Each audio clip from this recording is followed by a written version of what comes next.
Zaidi ya kufa, majirani wote wa nyumbani wakakimbia, wakaja kukusanyika, wote wakainua mikono, wamama wakashika vichwa, wakapiga nduru, wakasema it is over, but it will never be over until God says it is over.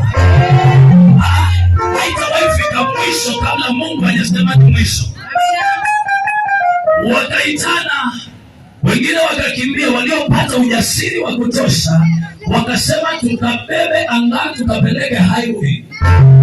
Highway ni barabara kuu ambao watu wa magari wakipita watamuona. Bwana Yesu asifiwe. Tokea jioni saa kama hii mpaka kesho yake jioni, nimelazwa mahali kando, wale wanajua wale Sabana Nairobi, mahali kunaitwa Sultan Ahmed. Nimelazwa hapo kando ya barabara. Kila gari inaposimamishwa, mpaka ya polisi kama ile inakuja ikichungulia, ikiangalia, ikasema atubebi marehemu. Amen.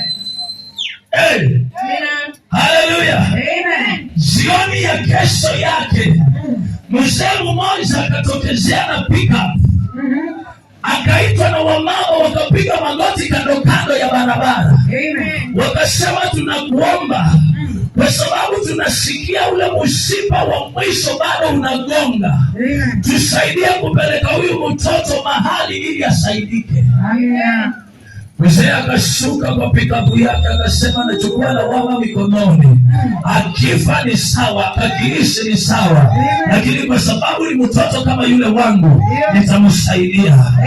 Akaniwekelea juu ya pikapu, nikasafirishwa mpaka Machakos General Hospital, ward 1, kitanda namba 1. Ukienda pale imekaribiana na kabati ya madawa.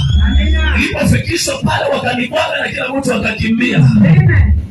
Amen. Hallelujah. Amen. Nikawekwa mpira wa chakula kwa pua, nikawekwa mpira wa maji kwa mkono huu, nikawekwa mpira wa damu kwa mkono huu. Praise the name of Jesus. Kwa miezi 7 nikalala katika kile kitanda unconscious. Praise the name of Jesus. Ukiona tunahubiri injili, kuna mahali tumetoka. Ukiona tunahubiri